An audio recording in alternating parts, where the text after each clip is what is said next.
We'll see how many judges they can scare. How many judges can we murder before the election? This is the question of the Republican Party. Funnily enough, you'll never guess what our news item is for today. The judge getting arrested? No, it's the libs winning in Canada because it's... the libs winning in Canada. Okay, 50-50. Because it's good for transit. Woo. And for no other reason. Because we are a transit podcast. We are a transit podcast and not actually Don't forget it. Just an anti-Donald Trump podcast. Yeah, we all need a break. I shared the thing with you guys a bit ago, but I'll send it again for fun and pleasure. I appreciate that. I'm going to do this to quote Reagan, unquote, national. Imagine naming an airport after Ronald Reagan. You mean after Julia Reagan?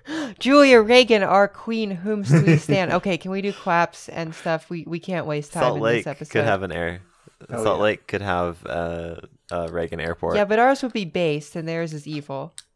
Based on what? Based on the fact that it's named after Ronald Reagan, and also on the fact that planes crash there all the time because the flight path is stupid as hell. So... Cool. I mean, not, but lore. Yeah. Is everybody recording? I am always recording. In your bedroom, in your bathroom. I live stream everything. I do, that's right.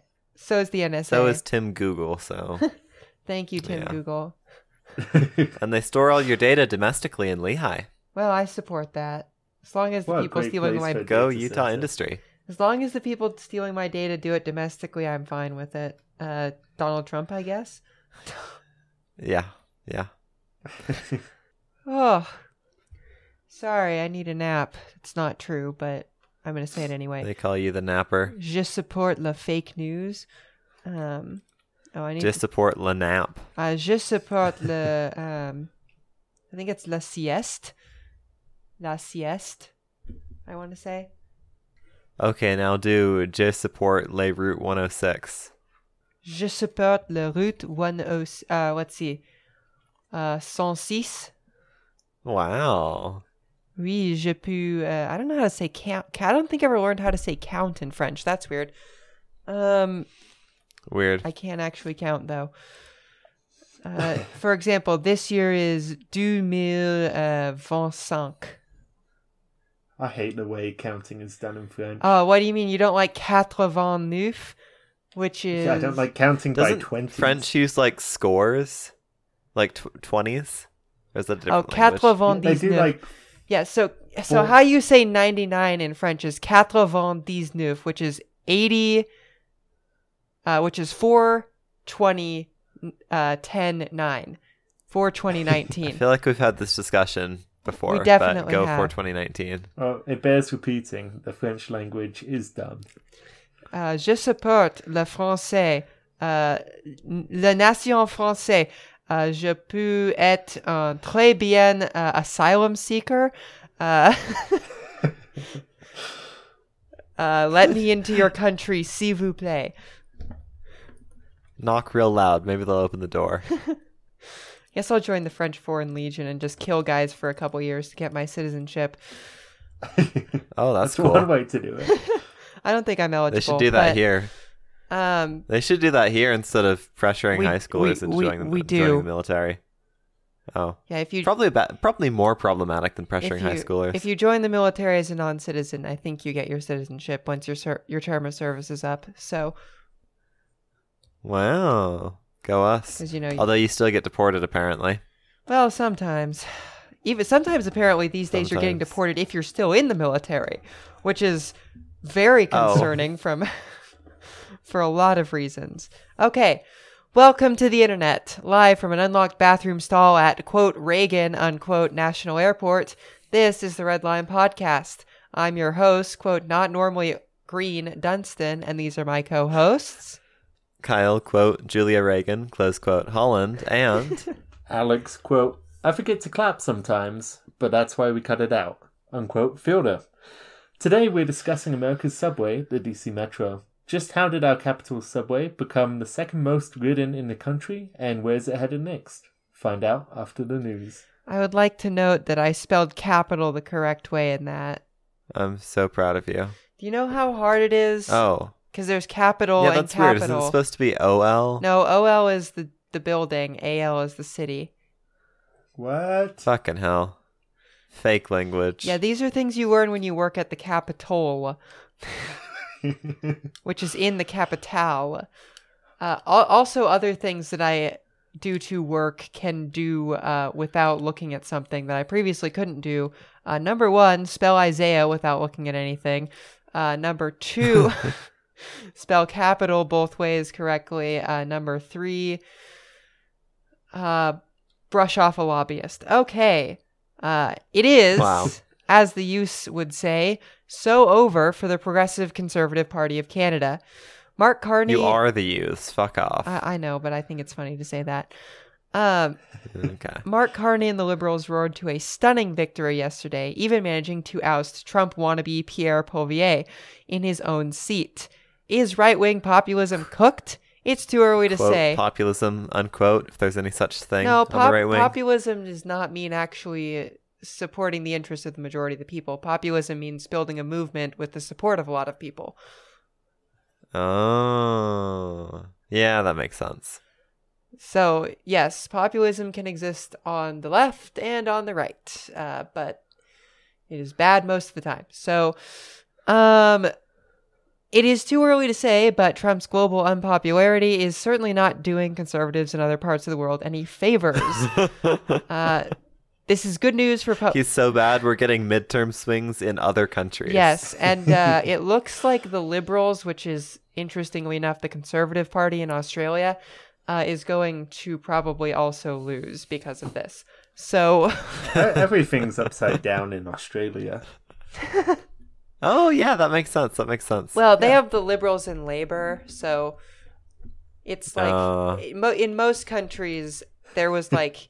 in the late 1800s to early 1900s, kind of like a 3-party system, which was like Labor/Socialists, Liberals, Conservatives. And in most countries, the Liberals and the Conservatives survived, and the Labor did not, or Labor and Liberals combined. But in Australia, it's interesting because the Liberals and the... And Labor survived, and so kind of... And then slowly shifted to the right. I think it was always sort of immediately co-opted by the Conservatives, but yes. So, this is good news for transportation in Canada, as Poilievre's campaign was opposed to additional transit funding for Canada's cities. And I would like to say, comment le direz-vous? Ah, oui.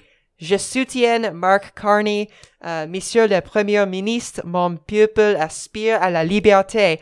Le peuple, I'm saying peuple as though it's not, that's such a hard word for me to say. Are you calling us poop? Peuple, I don't know.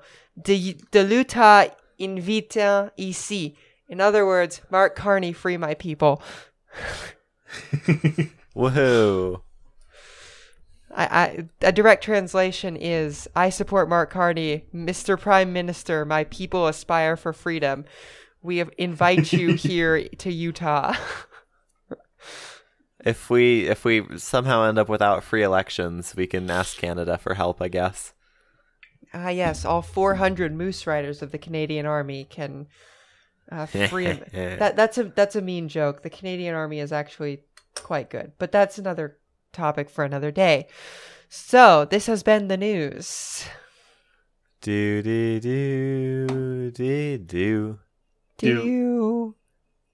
And our comments said we should unionize the news sound. So I guess Alex, you get hazard pay when we do that bit. Wait, what the hell does that mean? I'm not sure. I got to figure out what funny thing I said on the episode that was on. I'm gonna call the Pinkertons on you people. Hey. We're a pro-union podcast. Sure we are. By majority vote. No, but if you Bezos. I would like to state that if they attempt to unionize the news noise, I will call the Pinkertons on Kyle's apartment and I don't know, make them bust his nose in or something. Break his kneecaps maybe. Kyle doesn't think this is funny. Okay, anachronistic Jeff Bezos. Thank you. We left, I think, what am I? What is my position in the Red Line podcast corporate hierarchy? Evil. Chief Minister of Evil. I'm going to put that on my resume. Chairwoman of the board, CEO, and holder of the majority stock. I don't think I am any of those things. I think I hold exactly 1/3 of our stock. Yeah, we're not even incorporated, so maybe we should move on to the episode. Sad. But I do like Chief Minister of Evil, and that will be going on my resume. Okay. So we left off last week in the very first days of the Metro's operation, starting with a 4.6-mile segment of the Red Line on March 27th, 1976.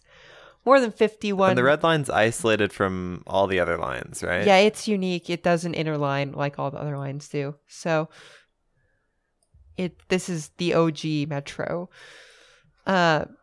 More than 51,000 people stood in line to take a ride that day, and Metro quickly became a local cultural icon, even getting its own magazine, a picture of which you can see here.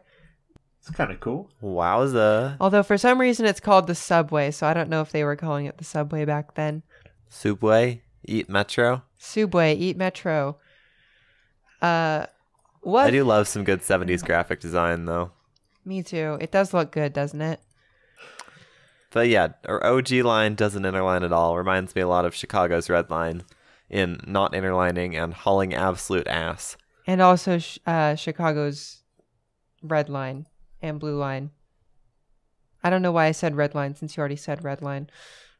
Yeah, and also the Blue Line, yes. Yeah. So the system did not remain a mere stub line for long.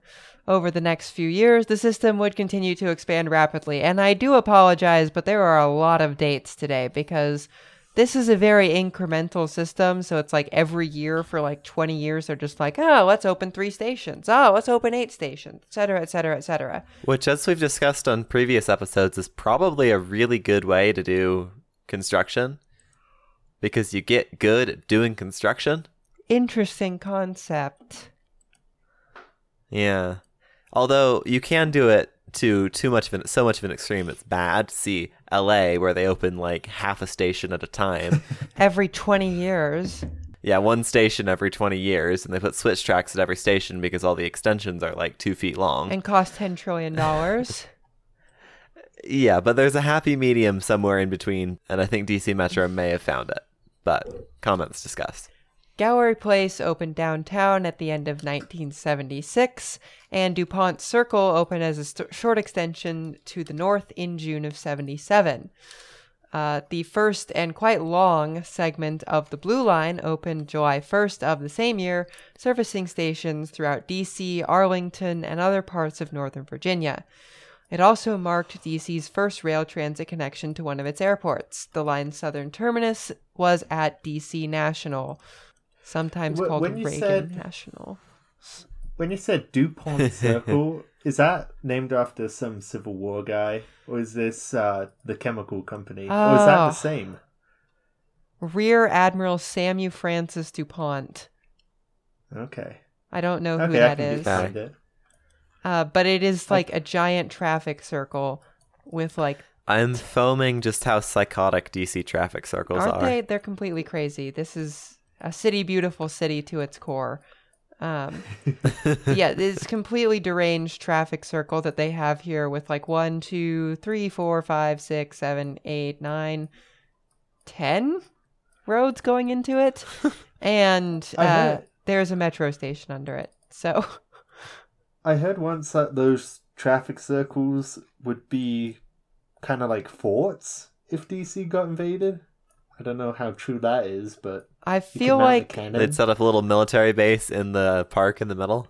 Yeah, I feel like that's probably fake, but knowing how psychotic 1800s urban planners were, it is possible. You know, so, I can live with that. If you can source that claim, I will be very happy. But yeah. Wait, so under DuPont Circle, there is not only a metro station, which looks like it might be offset a little bit. There's also a road tunnel bypassing the psychotic traffic circle. Yeah, for Connecticut Avenue, which is a major arterial. So this might just be genuinely insane. It is completely psychotic, as I said. Also, some of this like triangle intersections around it are also fairly nuts. DC, weird city. So in February 78, further extensions on the Red Line took its eastern leg north to Silver Spring. And in November of that year, Blue and New Orange lines opened to New Carrollton in Maryland with 5 new stops. Soon afterwards in 79, 4 new stops opened on the Orange Line with a new terminus at Ballston in Virginia. So the Orange Line is initially just like duplicative of the Blue Line as the Blue Line gets extended sort of into Maryland. But then in 79, it gets a whole bunch of stops in like Rosslyn and Arlington, basically. Does that make sense? Some pretty bog standard interlining. Yes. The Metro became a big hit, rapidly getting some drivers out of their cars, especially once the oil crisis made driving more expensive and less patriotic. The rapid expansion program proved popular with the public as well. By the 80s, large majorities of DMV residents supported completing the 97.2 miles of the original plan. So expansions continued apace. You know, I'm really glad they started in 76 and they just kept going at speed and never stopped, because there are alternate futures in which this either started late or construction got delayed enough that like half of it got turned into slow light rail. Right. But I'm glad we do not live in that universe. You know what could have stopped this? What's that? 60% majority. Oh. Oh, which we're going to get in Utah for tax measures now. Although most funding for the DC Metro came from Congress. I think it was like a 67-33 split of local and federal funding. So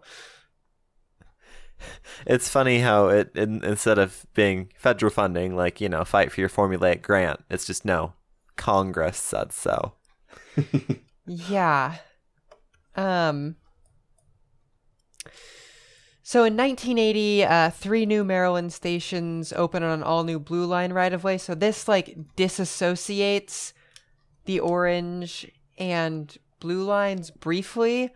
But then in 1981, after 3 new stations open on the western half of the Red Line, they do this, like, absolutely incomprehensible routing crap with the Blue and Orange lines, where, like, every, like...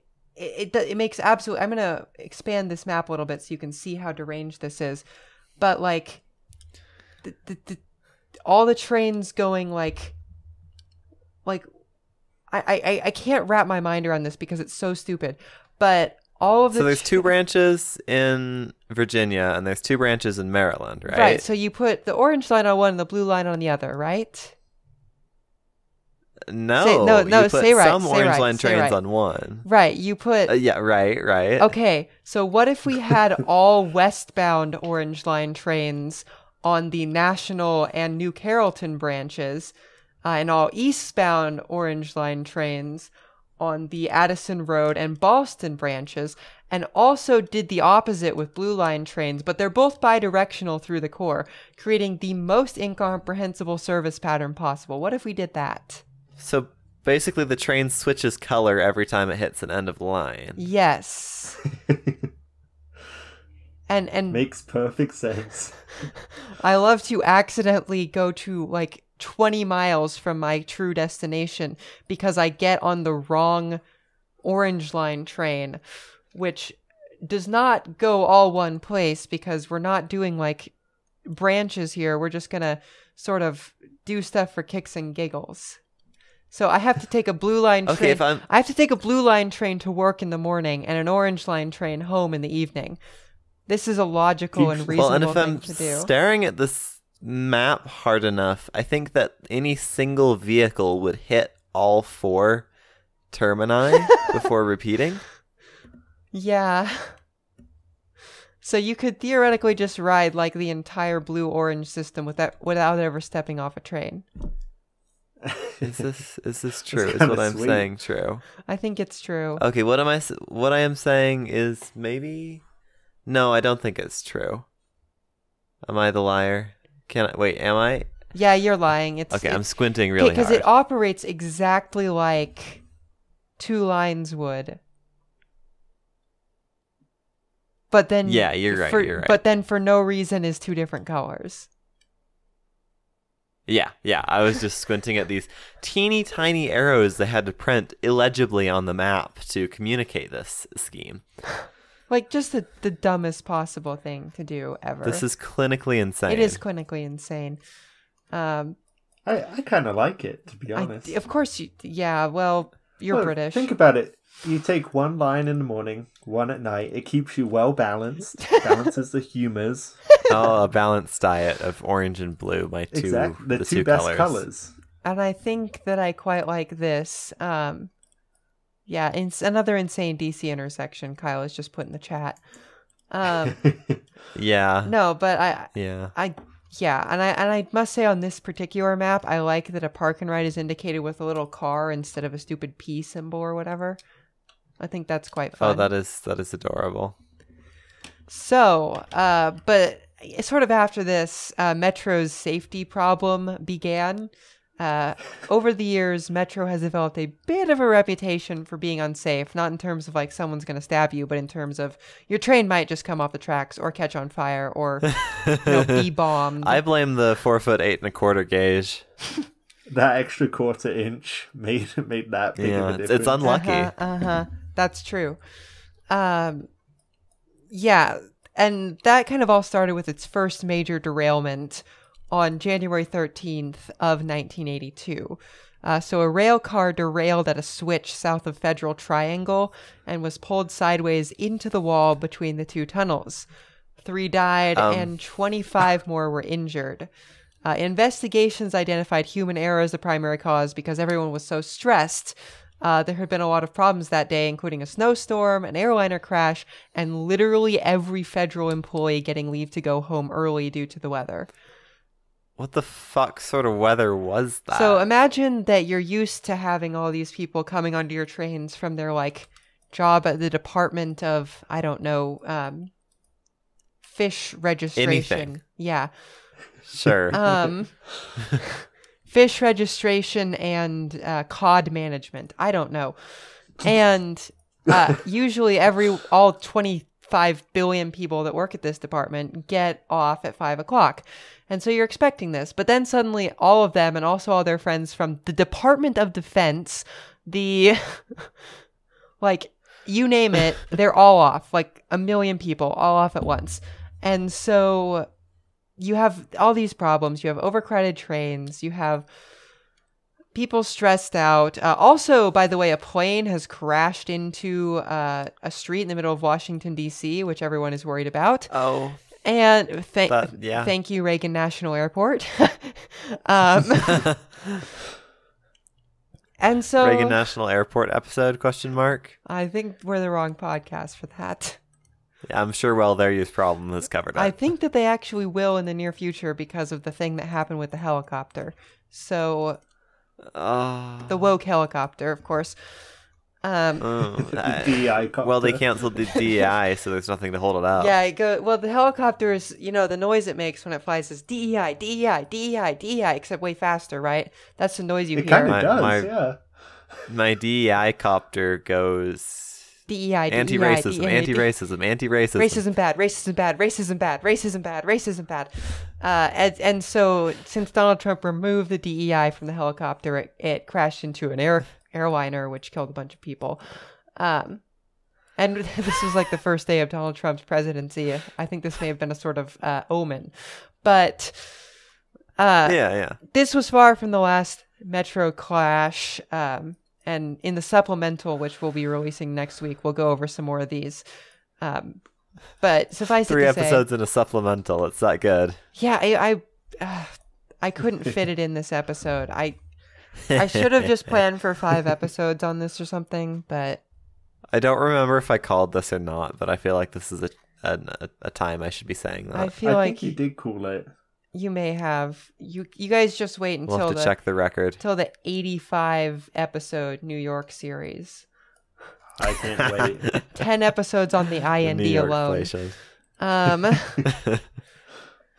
So the Yellow Line opened in April of 1983, running from National Airport, to Gallery Place via a new bridge over the Potomac. The same line got an National Airport being Ronald Reagan National Airport. I don't think it was called that yet because he was still alive. Oh. It was just National It Airport. used to be The National Airport. No, it used to just be DC National Airport because it's the one that goes to all the domestic locations. And then the Republicans named it Ronald Reagan National Airport because they have a totally unexplainable love for the man. So the same line got an expansion 4 stations south to Huntington, Virginia in December of that same year. And you can see the 1983 Metro map right here, which is still quite extensive, actually. One thing I do appreciate about the routing to an unnamed national airport is that it's actually just a normal station in the middle of the line. Like, you don't have to take any sort of shuttle train. There's no transfer. There's no, like, incomprehensible Y like BART built for whatever reason. It just takes these wide, sweeping curves into the airport and back out. Yeah, I really don't understand why BART did that. Like, you could have just not. Like, you really could have not. Yeah. Well, and now BART's stuck running utterly incomprehensible and ever-changing service patterns. Yeah, I don't know. Maybe just, like, extend the air train out to BART's normal right-of-way or something. I don't know. The Y is stupid. Oh, right, because you have to take an air train transfer anyways. Well, Bloody not hell. necessarily. If you're in, like... Well, I guess you kind of do. So maybe they should have done that. Because the BART SFO station is only half a mile away from the BART right-of-way. Mm-hmm. So just make an air train line out there. Call it good. And that way you can have a direct transfer to Caltrain as well. Oh my goodness, yes please. Yeah, now you have to take the air train to the BART to the Caltrain. Yeah, which is a great way of doing things if you're trying to go to... You cannot make San Mateo, Bay Area airport rail connectors up. No, you really can't.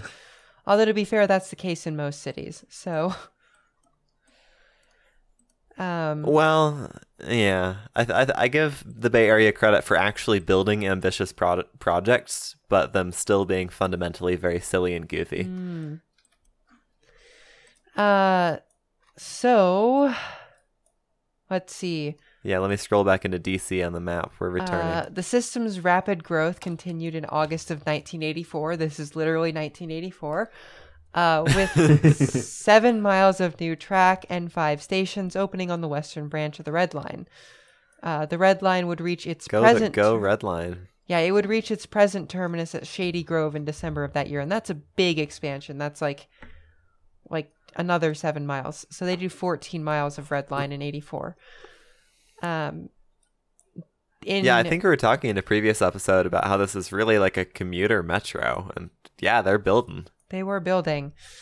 In 86, the Orange Line is extended further to the west with 9 miles of track and 4 new stations in Fairfax County. And then came 1987, which was a not fun year trademark for Metro. First, a massive snowstorm shut down the entire system for days in January, prompting WMATA to begin an extensive winterization program, something which is utterly incomprehensible to the Tri-Metropolitan Transportation District of Oregon. TriMet, anytime God breathes. Max is closed for 2 days. Max is closed for the next 6 weeks because of ice storm. Like, anyway. Meanwhile, UTA tracks just keeps going like the snow didn't even fall. It gets more fun in the snow because it's quieter. It's so quiet. It's so peaceful. I like it. Although we didn't have and any it's on rails, so you're like, yeah, we didn't get anything good this year. No good snowstorms this year. Thanks, climate change. I remember the first couple years we got a couple of big sockers. Sometimes I get to revisit the memories when I'm picking out scratch footage for Alex, and it's just like a thick, fluffy snowstorm, and everything is quiet. Mm-hmm. Also, there were 2 CSX derailments on the Metro track on June 22nd and September 5th. Fortunately, no one was hurt, but concerns were raised about the proximity of Metro and freight trackage. You think this is one of the reasons the feds have such stringent rules on passenger and freight trains, even like thinking about each other? Probably. But this does seem to be a one-time problem for Metro. I don't recall reading about other major derailments onto their tracks. Concerns were raised, and that was that. And they fixed it. That's nice. It just makes me think of the derailment detection bollards on Frontrunner. Yeah. And then in 1988, WMATA won APTA's Outstanding Transit System Award for the first time, which earned it the moniker America's Subway. I said the title of the episode. Oh. Wow. You'd think Congress would have come up with that sooner just for the sake of being pretentious. But no. Yeah, America's Subway. It should be a model for the whole country that we will never replicate. Okay. In 1989, it was pretty uneventful, but WMATA carried more than 600,000 riders for the first time ever for the inauguration of Bush Sr., George H.W. Bush. Very nice. Mm-hmm. Wow.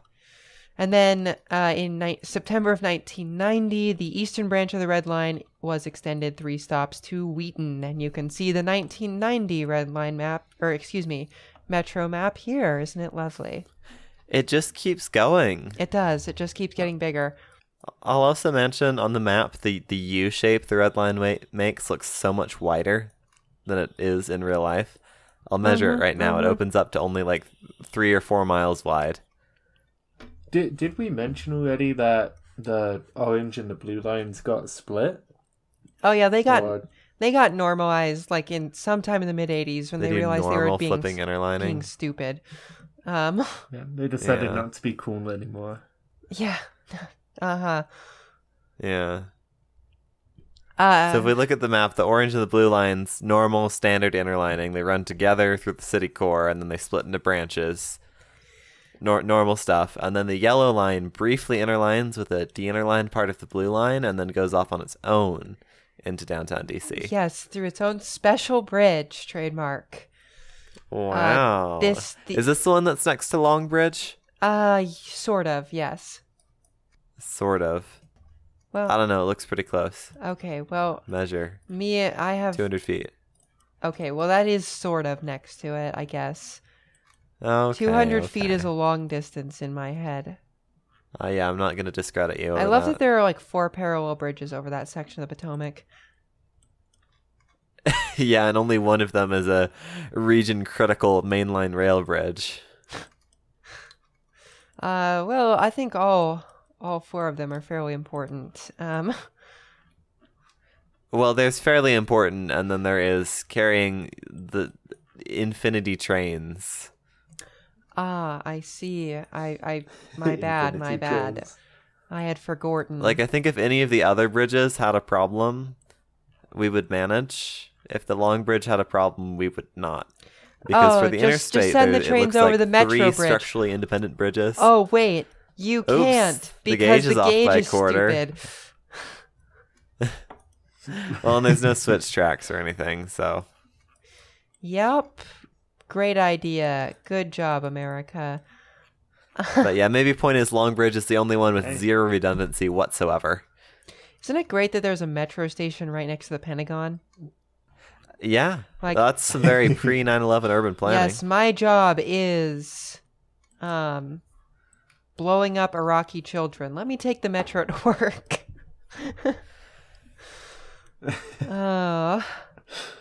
Is this what net zero means? Yes, the idea is to reduce our emissions as much as possible so that we can spend all of our emissions on the military.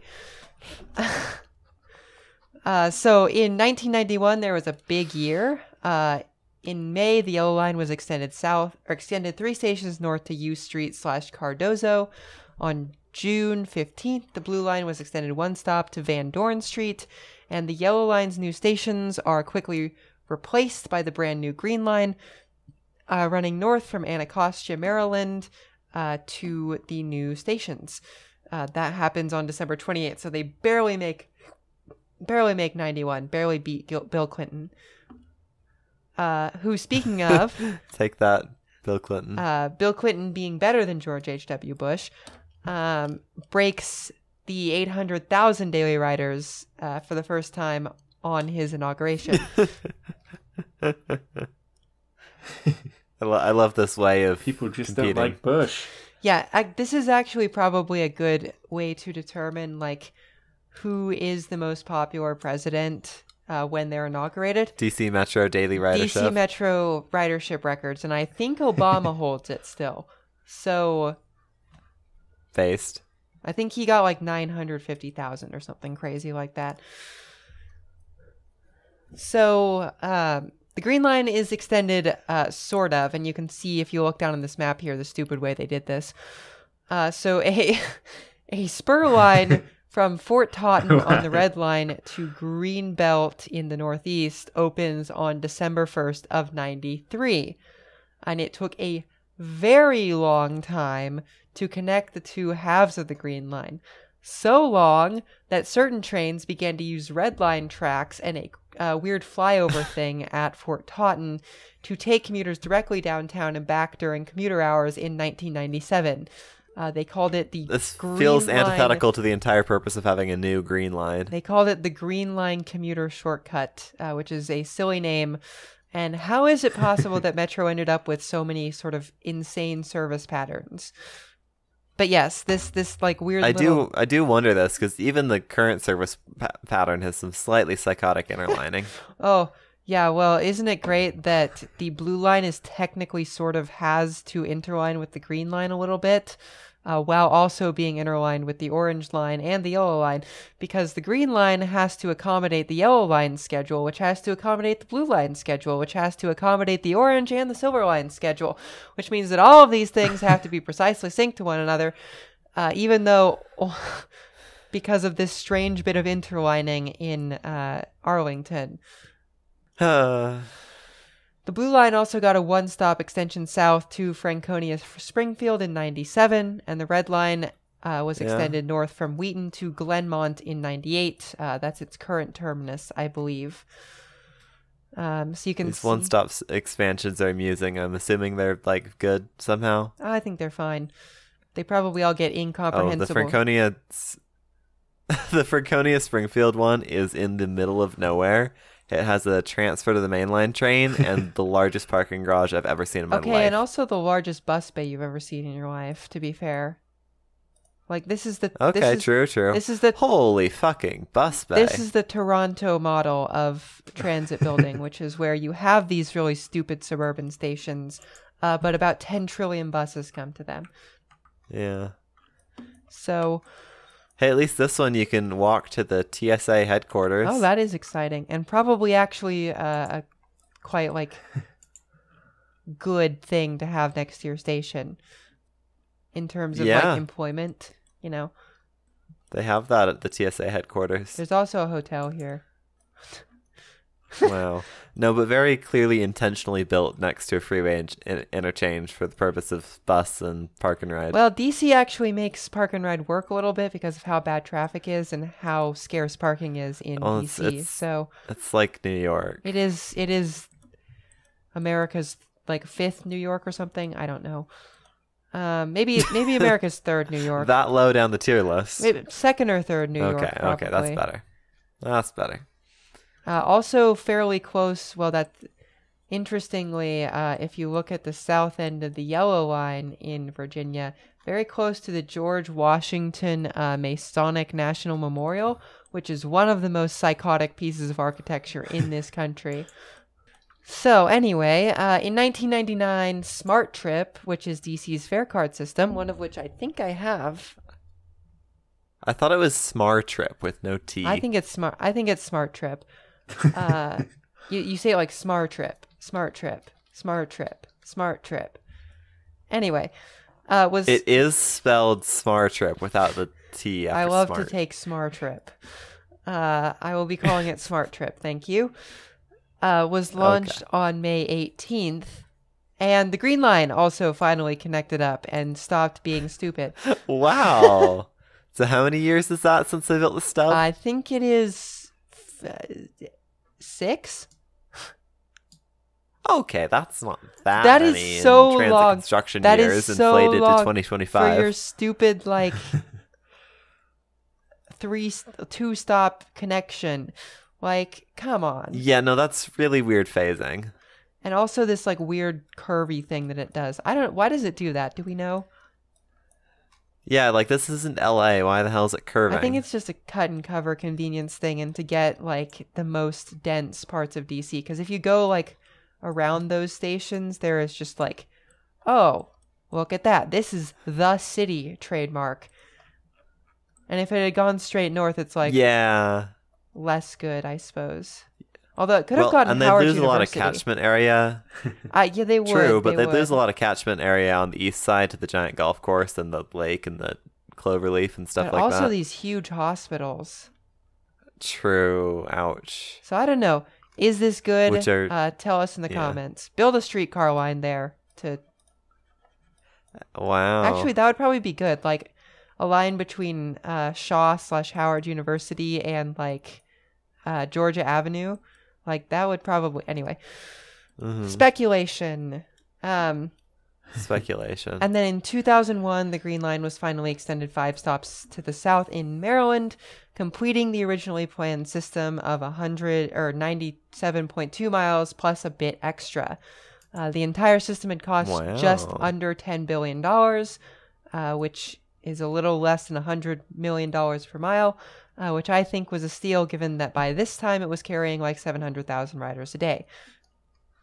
Holy fuck. Yeah, that's pretty good. I can't believe they actually were able to follow through. That is kind of shocking, isn't it? Not a typical American thing to happen. No. Yeah, that is a miracle that nothing like horribly got fucked up halfway through, as seems to happen with every other system. And also a miracle that nothing got light railified. Yet.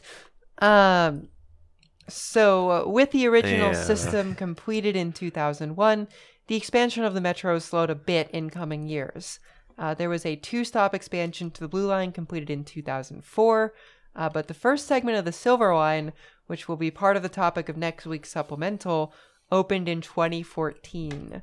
The longest gap between, opening stuff ever in Metro's history. They kind of get a break because the recession, you may have heard of it. Big things happened. Oh, right. Yeah. Right. Why did that have to fuck everything up? Why couldn't that have just like fucked a couple of things up? You just wait until what's going to happen after the one we're currently about to have. There was. I've been watching people posting online real-time tracking of container ships. There's nothing. Going to West Coast ports. There is nothing going into West Coast ports, which is crazy because LA is like the second busiest port in the world or some shit. Like.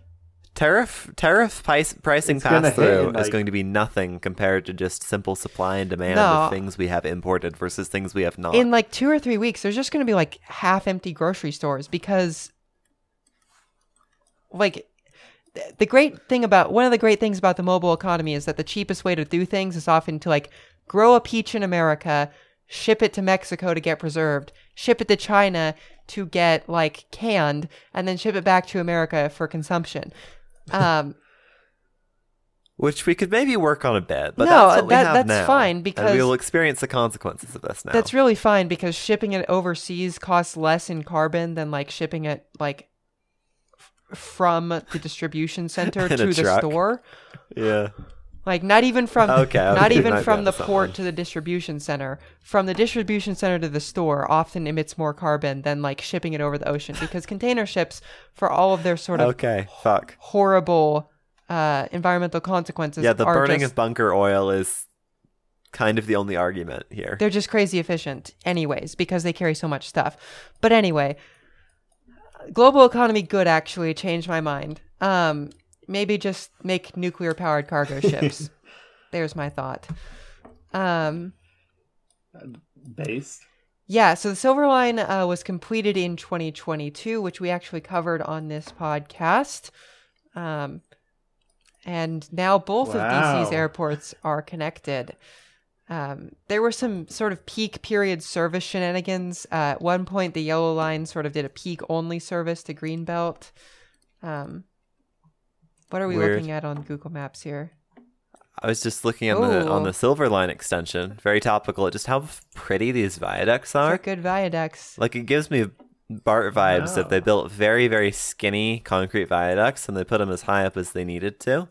Yep. So it really feels very light. It doesn't like cast a giant shadow on the ground. Americans are perpetually afraid of building elevated trains because of Chicago, even though Chicago is the outlier. Yeah. So no, we just need to do them like BART and DC Metro, like really skinny, light concrete viaducts that don't leave a giant shadow on the ground and have like, some trees. Or even better, like the REM. What? You know what leaves less of a shadow than this? Monorail. Are you sure? Monorail. I guess a little bit. Monorail. Oh, I'm pretty sure. We need to do a watch party of the Simpsons monorail episode on this podcast someday. Okay, sounds good. And we can discuss about how it's topical. That's right. Yeah. So. It should also be noted, as we said a bit earlier, that Metro struggled a great deal in the years following the Great Recession. Congressional funding, which is WMATA's main source of revenue, became more difficult, and ridership dropped due to reliability and safety issues caused by the fact that they had no money. In 2009, that would do it. Automated train operation, which had been a part of the system since its inception, had to be abandoned after a collision between two Red Line trains. This caused top speeds to be decreased, and the quality of service and frequency also kind of plummeted into the toilet until fairly recently. Fixes began in 2016, but have really sort of kicked off after the pandemic. Automated train operation is being rolled back out across the network. Frequencies are back up. Ridership is stronger than pretty much every other metro system in the country in terms of recovery. So I would like to say thank you, Randy Clark. That being the... Yeah, and the analysis for the ATO indicates they'll be able to get a pretty material increase in frequency and like efficient usage of equipment just by being automated. Yeah, as it turns out, one of the best ways to increase frequency is to make trains faster, which I think we've discussed several times. Well, faster, and then the automated driving can also hit the speed curves at their absolute limit, and then also has a much lower turnaround time because the operator doesn't have to go to the other end of the train and take a break. Exactly. So... And all those little bits and pieces add up. Yeah. Let's see, where am I? Ce n'est pas juste slim, c'est slim. Did you? Is this the REM I think viaduct? it would be ceci. Oh yes. Ce n'est pas juste slim, c'est slim. I didn't notice that, but yes, this is a REM viaduct, which is, as you see, quite unimposing.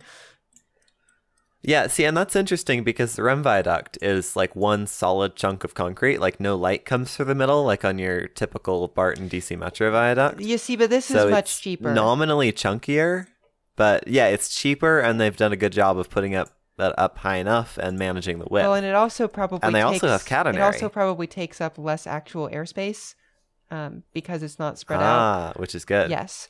And if they can make it lighter, then they need less and smaller poles. Yeah. So this brings us... Frankly, as long as it's not casting a shadow. This brings us to the metro system that we know and love today on this glorious map of like 100 and some stations and 120 some miles of trackage, and these days like 600,000 daily riders. But before the pandemic, we're doing like 820 something. So... And before Trump...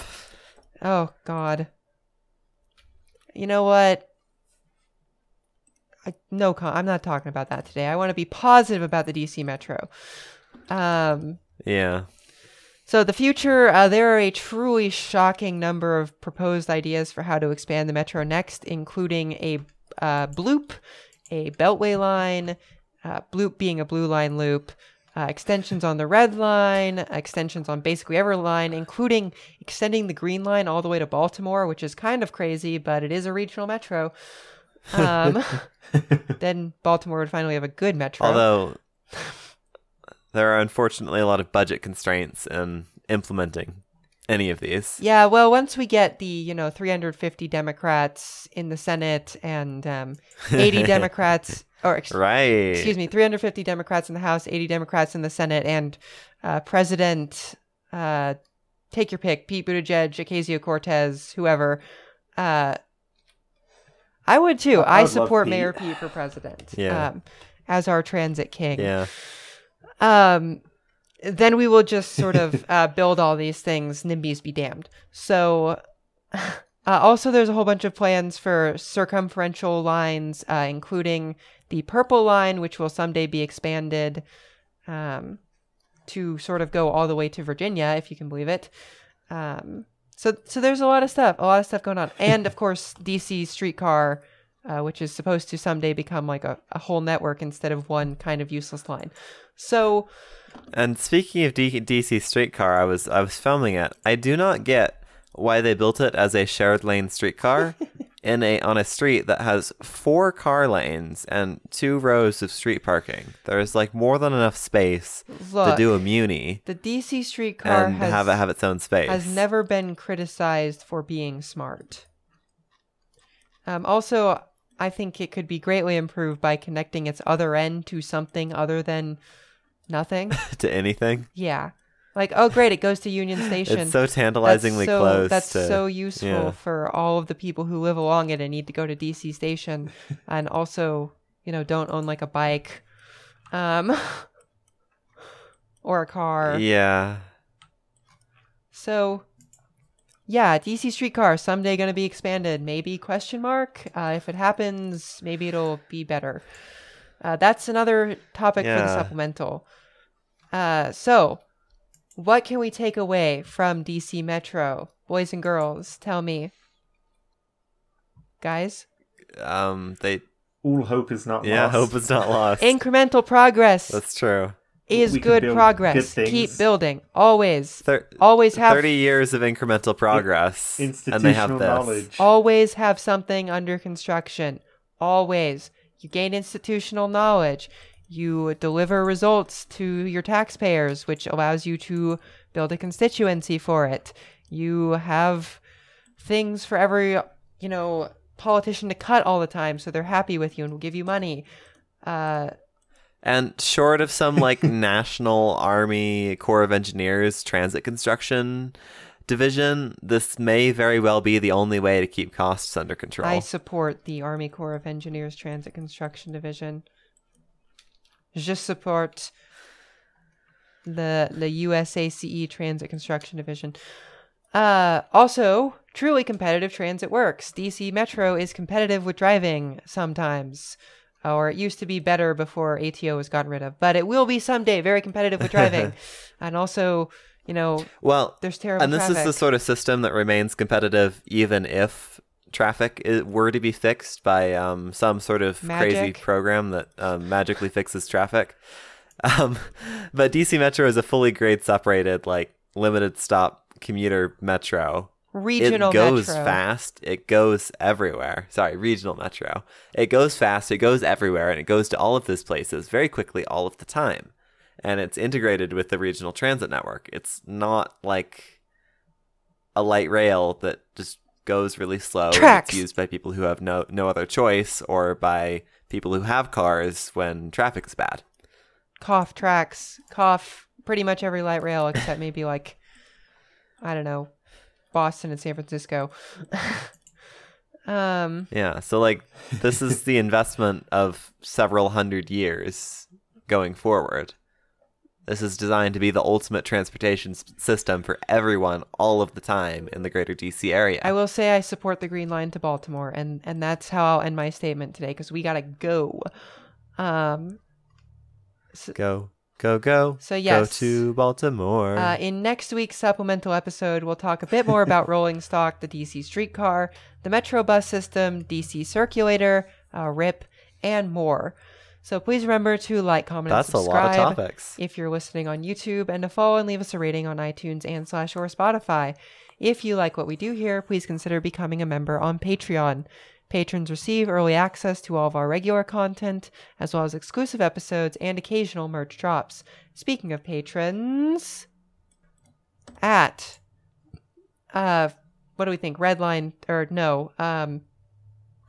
Weird bidirectional. You've got frontrunner tier. Weird bidirectional orange and blue line Sure. frontrunner tier.